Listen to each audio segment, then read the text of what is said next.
Lo que nadie te dice sobre amar a alguien que ya decidió que no existes. El cartero se convierte en tu único testigo. Y el silencio de un paquete devuelto duele más que cualquier grito.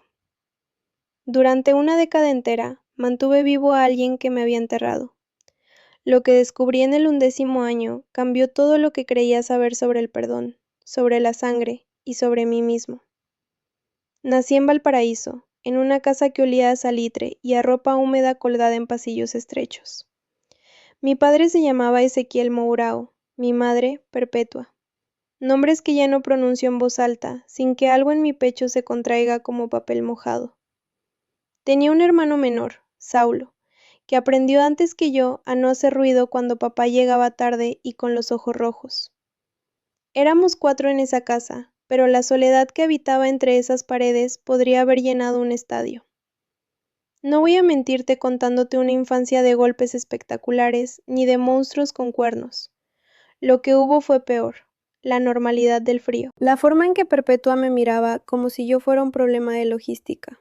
La forma en que Ezequiel hablaba de mí en tercera persona cuando yo estaba en la misma habitación. Ese chico necesita más disciplina. Ese chico no tiene futuro en las ciencias. Ese chico. Como si mi nombre fuera un lujo que no me habían concedido del todo. A los 16 años, Saulo y yo éramos casi idénticos en tamaño, pero completamente distintos en destino. Él había aprendido el idioma correcto, el de los abrazos calculados en el momento justo, el de las notas medias que no alarmaban ni entusiasmaban. Yo había aprendido otro idioma, el del exceso. Sacaba las mejores notas o las peores, nunca algo intermedio.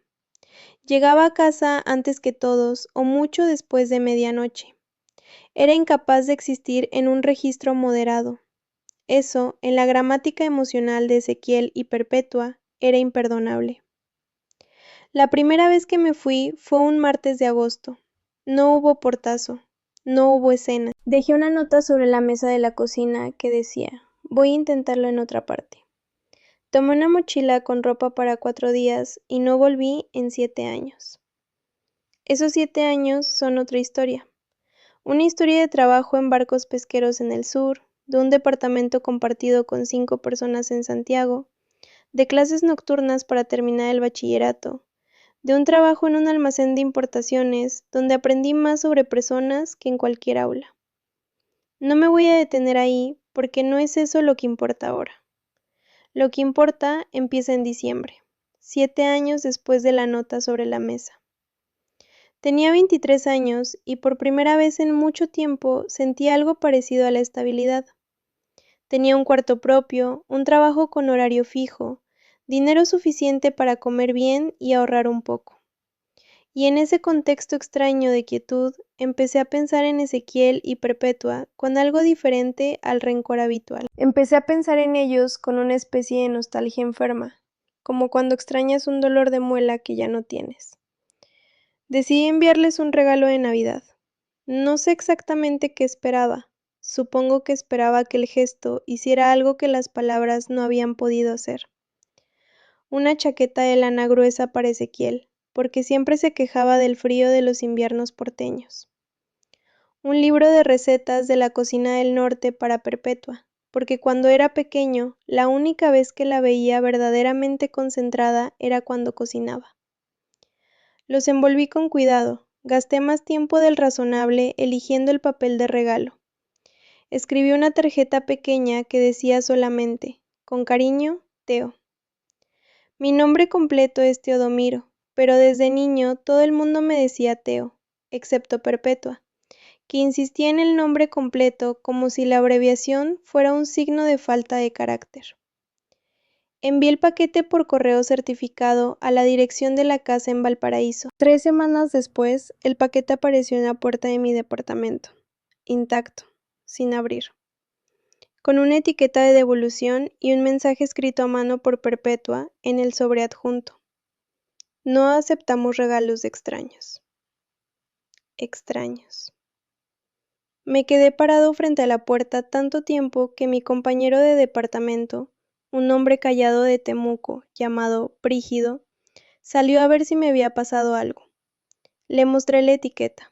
Él la leyó, me miró y dijo solamente: «Qué fuerte». Después entró de nuevo a su cuarto y cerró la puerta con delicadeza, que era su manera de dar privacidad.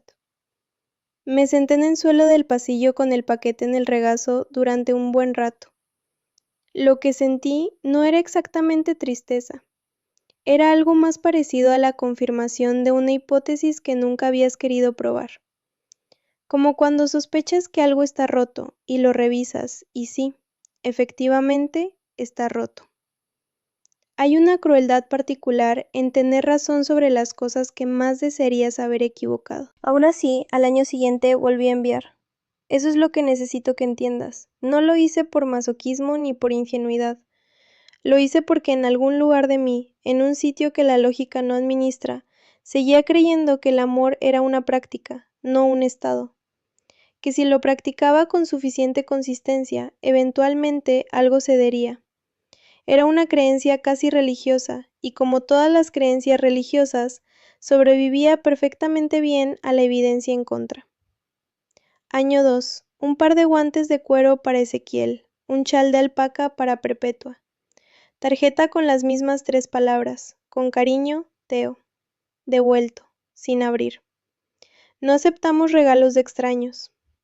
Año 3. Libros, uno para cada uno. Elegidos con una atención absurda, como si la exactitud de la elección pudiera penetrar donde la intención había fallado. Para Ezequiel, una biografía de un ingeniero naval chileno del siglo pasado, porque de niño él había hablado de querer trabajar en astilleros antes de que la vida lo llevara a otra parte.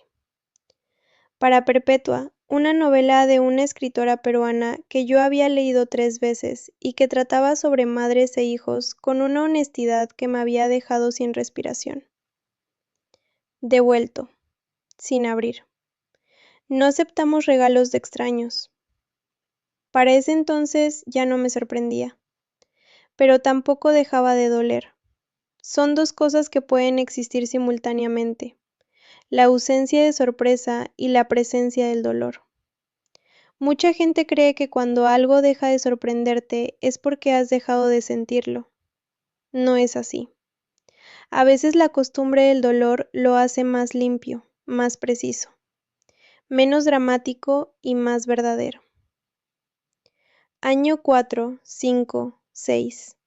Varié los regalos, pero no el ritual. Hubo un año en que envié semillas de plantas que Perpetua cultivaba en el patio cuando yo era niño, porque Brígido me había dicho que ese tipo de regalo era imposible de ignorar emocionalmente.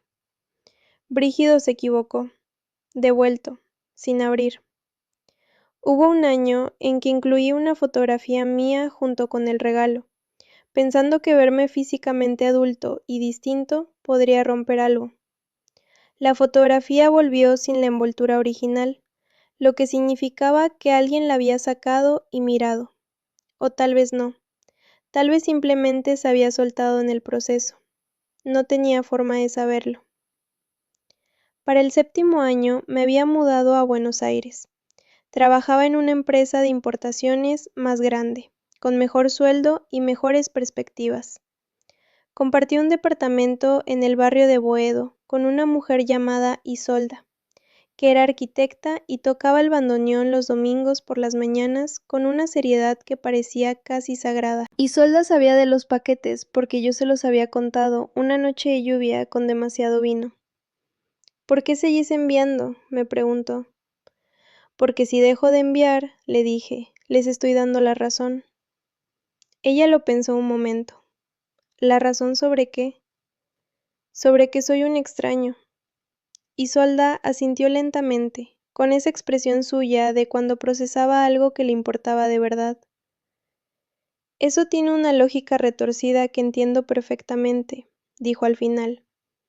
Y no agregó nada más, que era otra de sus cualidades, saber cuándo el silencio era más generoso que las palabras. Año 8, año 9. Los regalos seguían, las devoluciones seguían. El mensaje siempre el mismo, en la caligrafía inconfundible de Perpetua, esa letra apretada y vertical que yo reconocería entre 1000. Para el 10º año algo cambió en mí, no de golpe, más bien como cambia la luz en una tarde de otoño, sin un momento exacto, pero de pronto ya es otra. Cumplí 30 años ese noviembre, y Solde y yo ya no éramos compañeros de departamento, sino algo más difícil de definir, algo que existía en el espacio entre la amistad profunda y el amor sin nombre. No éramos pareja, éramos algo que no tenía etiqueta todavía. Eso también es una forma de libertad. Me senté una noche a pensar en los 10 años de paquetes, y me di cuenta de algo que debería haber visto antes. En ninguno de esos regalos me había incluido yo de verdad. Había enviado objetos pensados para ellos, elegidos con cuidado para sus gustos, sus necesidades, su comodidad, pero nunca había enviado algo que dijera quién era yo, lo que había vivido, lo que había aprendido, lo que me había costado convertirme en la persona que ahora era. Les había estado enviando regalos de presentación, y ellos me habían estado devolviendo diciendo que no me conocían. Y tenían razón, porque yo tampoco me había presentado de verdad. Pasé 3 meses escribiendo, no un libro, no una carta formal, algo intermedio, sin nombre exacto, empezada con la noche en que me fui, con lo que había sentido parado en la esquina de nuestra calle, mirando la ventana iluminada de la cocina, y preguntándome si alguien notaría que no estaba. Continuaba con los barcos pesqueros y el frío del sur, y un hombre de 60 años llamado Norberto Quirúa, que me había enseñado a remendar redes y que una noche, después de una tormenta, me había dicho: «El problema con los que huyen de su casa es que se llevan la casa adentro». Terminaba con los últimos 10 años de paquetes devueltos y lo que esa práctica me había enseñado sobre mí mismo. No era un texto acusatorio, no era un texto que pedía perdón ni que lo exigía. Era solamente la verdad de lo que había sido mi vida, contada con la mayor honestidad que podía reunir. Lo imprimí, 142 páginas. Lo puse en una caja junto con 2 cosas más. Una botella del vino de la zona de Maipo que Ezequiel había mencionado una sola vez en mi infancia, en el único momento que recuerdo de él completamente relajado, diciendo: «Algún día tengo que volver a tomar ese vino», sin dirigirse a nadie en particular. Y una planta pequeña de romero, porque Perpetua decía que el romero en la puerta de una casa espantaba las tristezas. Sin tarjeta esta vez, solo el texto impreso con una portada que decía: «Esto es lo que soy, Teodomiro». Lo envié el 28 de noviembre, con tiempo suficiente para llegar antes de Navidad. Esperé, no con la ansiedad de los años anteriores, con algo más parecido a la calma de quien ya hizo lo que tenía que hacer y ahora simplemente deja que la realidad tome su propio curso. Era una calma que me había costado 30 años aprender. No me sentía orgulloso de ella, la sentía solamente como lo que era, el resultado natural de haber agotado todas las otras opciones. El 18 de diciembre, a las 11 de la mañana, mi teléfono empezó a sonar. Ezequiel Mourão. El nombre apareció en la pantalla como algo de otra época, como encontrar en un cajón un objeto que creías haber perdido tanto tiempo atrás que ya no lo incluías en el inventario de tu vida. No contesté la primera vez, ni la segunda. Para la quinta llamada, Isolda, que estaba leyendo en el sillón, bajó el libro y me miró sin decir nada. Para la 10ª llamada, contesté. Lo que escuché del otro lado no era exactamente llanto, era algo más fracturado que eso. Ezequiel Mourão, que en 58 años de vida yo nunca había visto llorar, que usaba la emoción como otros usan el dinero en efectivo, con cautela y raramente, estaba produciendo un sonido que no sabía que era capaz de producir. Teo, dijo. Solo eso, al principio. Mi nombre como si fuera la primera y la última palabra de una oración muy larga. No dije nada, esperé. Leímos todo, dijo. Los dos, toda la noche. Seguí sin decir nada. Había esperado tanto tiempo que no quería interrumpir nada con palabras prematuras. No sabíamos, dijo Ezequiel. Y yo entendí, aunque la frase era incompleta, lo que quería decir. No habían sabido lo de los barcos, no habían sabido lo de Norberto Quirúa y las redes. No habían sabido lo del departamento con 5 personas en Santiago, ni lo de las clases nocturnas. No habían sabido nada porque yo no se lo había contado, y no se lo había contado porque ellos no me habían reconocido como alguien a quien contarle cosas. Habíamos estado presos los 3 en la misma paradoja durante 10 años. El romero está en la puerta, dijo después de un silencio. Tu madre lo puso esta mañana. Algo en mí, algo que llevaba mucho tiempo apretado, cedió 1 milímetro. Solo 1 milímetro. No me derrumbé, no sentí alivio catártico ni epifanía cinematográfica. Sentí solamente ese milímetro de apertura, como cuando el cuerpo empieza a soltar una tensión que ya ni recordabas que tenía nombre. ¿Puedo llamarla a ella también?, pregunté. Está aquí, dijo. No puede hablar todavía, pero está aquí. Escuché en el fondo un sonido que reconocí después de mucho tiempo, Perpetua moviéndose en la cocina. El sonido de sus pasos en el piso de cerámica, Perpetua, que nunca estaba quieta, que procesaba sus emociones en movimiento, que lloraba mientras cocinaba porque la actividad le daba un disfraz al dolor. Hablé con Ezequiel durante 40 minutos. No resolvimos nada. No había nada que resolver en 40 minutos. Acordamos que yo iría a Valparaíso después de Año Nuevo, que comeríamos juntos, que no había guión para lo que seguía y que teníamos que aprender a estar en esa incertidumbre sin que nadie pusiera condiciones. Cuando colgué, Isolda me miró. Y, dijo, abrieron el paquete. Ella asintió. No sonrió de forma exagerada ni hizo lo que otra persona hubiera hecho, que era lanzarse en alguna forma de celebración o consuelo.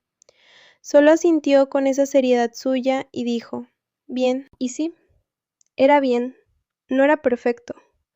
No era la reconciliación de película con música de fondo y abrazos que lo sanan todo. Era simplemente bien, 1 milímetro de apertura después de 10 años de Pareto. Fui a Valparaíso el 7 de enero.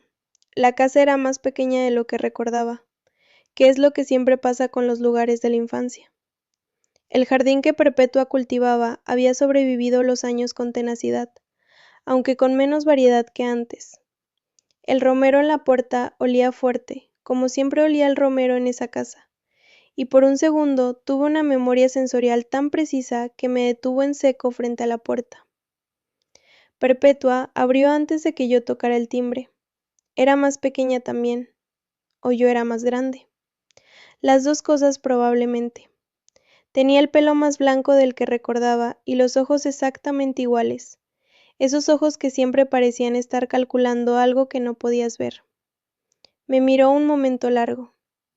Entra, dijo, y se apartó para dejarme pasar. No hubo abrazo inmediato, no hubo declaraciones. Ezequiel estaba en la cocina, de pie junto a la ventana, con una taza de café en la mano, mirando el jardín. Se giró cuando entré y dijo, «Hola, Teo», con una voz que intentaba sonar normal y no lo conseguía del todo. «Hola, papá». Esa palabra, papá. No la había pronunciado en voz alta en 11 años. Comimos, hablamos de cosas pequeñas al principio, la forma en que lo hacen las personas que llevan mucho tiempo sin encontrar el tono correcto. El precio de las verduras, el estado del puerto, el sobrino de un vecino que había entrado a estudiar medicina. Cosas que no importaban demasiado, pero que importaban porque eran la práctica del habla antes de la conversación real. La conversación real llegó después del almuerzo, con el café, cuando Perpetua puso la taza sobre la mesa con un golpe pequeño y deliberado que en su lenguaje significaba que iba a decir algo que le costaba. Estábamos asustados, dijo, sin preámbulo. Cada vez que llegaba uno de esos paquetes teníamos miedo de abrirlo. No sabíamos quién eras ya, no sabíamos qué ibas a pedirnos, si ibas a reclamar algo, si ibas a reprochar. Me quedé quieto, escuchándola. Fue cobardía, dijo, y eso sí me sorprendió. Perpetua reconociendo cobardía. Fue cobardía devolverlos, pero no sabíamos cómo abrirlos. Ezequiel miraba el café. Y cuando llegó esto, dijo Perpetua, y señaló hacia algún lugar de la casa donde supuse que estaba el texto impreso. Ya no pudimos cerrarlo. Hubo un silencio que ninguno de los tres intentó llenar demasiado rápido. No vengo a reclamar nada, dije finalmente. Vine porque quería que supieran quién soy. Perpetua asintió, y en ese asentimiento había algo que no había visto en su cara desde que yo tenía quizás 8 años, si es que alguna vez lo había visto del todo. Una especie de reconocimiento, no de aprobación necesariamente, sino de mirada real, sin el filtro del miedo, ni del juicio, ni de la distancia. Me vio. Ezequiel levantó los ojos del café y también me miró de esa manera. Y dijo algo que no esperaba. El tipo de libro de astilleros. El que vos elegiste. Lo leí 2 veces. No sé por qué eso fue lo que me rompió. No el llanto de Ezequiel por teléfono. No el abrazo que Perpetua me dio cuando me fui esa tarde. No las palabras sobre el miedo ni la cobardía. Fue eso, que había leído el libro 2 veces. Que de todos los paquetes devueltos, ese regalo había sobrevivido de alguna forma. Lo había guardado, lo había leído. Me quedé 3 días en Valparaíso. No solucionamos 11 años en 3 días. Eso sería una mentira reconfortante y yo ya no tengo interés en esas. Lo que hicimos fue empezar a aprender un idioma que no habíamos tenido nunca entre nosotros. El de la presencia sin performance. El de estar en la misma habitación sin que nadie necesitara hacer otra cosa que lo que era. Saulo vino en segundo día. Saulo, que había aprendido el idioma correcto, que había construido una vida ordenada y tranquila a pocas cuadras de la casa familiar, que tenía una hija de 6 años llamada Mirta, que me miró con los ojos abiertos como platos y dijo, ¿sos el tío que manda regalos por correo? Y cuando le dije que sí, dijo, a mí también me gustaría recibir un regalo por correo. Me reí. Hacía mucho que no me reía así, con ese peso específico de lo absurdo que de pronto se vuelve luminoso. El año que viene te mando uno, le dije. ¿Lo prometes? Lo prometo. Mirta asintió con la seriedad de los 6 años y se fue a jugar al jardín, y yo me quedé mirándola entre las plantas de Perpetua y pensé en Norberto Quirúa y en lo que me había dicho sobre los que huyen y se llevan la casa adentro. Había tenido razón. Yo había cargado esa casa durante 11 años, sin poder dejarla ni entrar en ella de verdad. Quizás ahora podía hacer algo diferente. El día que me fui, Perpetua me acompañó hasta la puerta. Se detuvo junto al romero, lo tocó con la punta de los dedos, y dijo sin mirarme. Todos los años, cuando llegaba el paquete devuelto, yo lo ponía en el cuarto de atrás. Los tengo todos. Me detuve. ¿Todos? Todos. Me miró. No podía tirarlos. 10 paquetes, sin abrir, guardados en el cuarto de atrás de la casa de Valparaíso durante 10 años. No era la historia de un rechazo total, como yo había creído. Era la historia de alguien que no sabía cómo abrir lo que tenía miedo de encontrar adentro. No sé si eso cambia algo fundamental. No sé si la intención importa cuando el acto produce el mismo daño. Pero sí sé que cambia algo en la textura de la historia. Hace que sea más humana y menos limpia, que es exactamente como son las historias reales.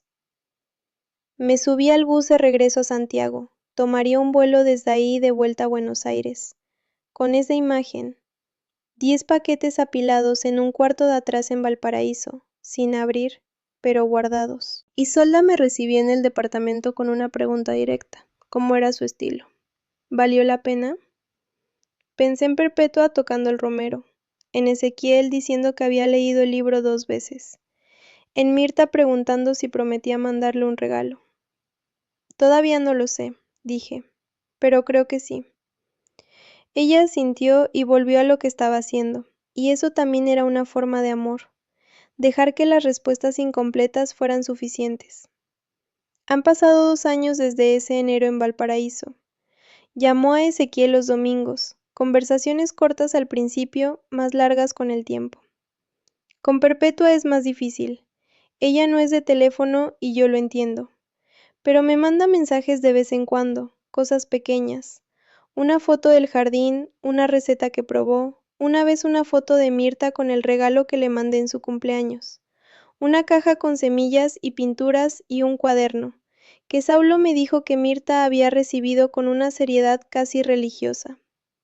No tengo una familia de película. Tengo algo más interesante. Una familia que está aprendiendo, a destiempo y con torpeza, a verse. Lo que aprendí en 11 años de paquetes devueltos y uno abierto es esto. El rechazo que más duele no siempre viene del odio, a veces viene del miedo. Y el miedo, a diferencia del odio, tiene una grieta por donde puede entrar la luz, si tenés la paciencia de seguir llamando a la puerta sin convertir esa paciencia en martirio. La diferencia entre la persistencia y el martirio es sutil pero absoluta. El mártir necesita que el otro cambie para poder estar bien. El que persiste ya aprendió a estar bien solo, y sigue llamando de todas formas, no porque lo necesite, sino porque elige hacerlo. Eso fue lo que cambió en el 11º año, no lo que envié, cómo lo envié, sin necesitar nada a cambio, solo diciendo, esto soy yo, ya es tuyo si querés tomarlo. Y lo tomaron. Si algo de esto te resonó, si reconoces en esta historia algo tuyo, deja tu like y suscríbete. Acá seguimos contando las historias que la gente guarda en el cuarto de atrás.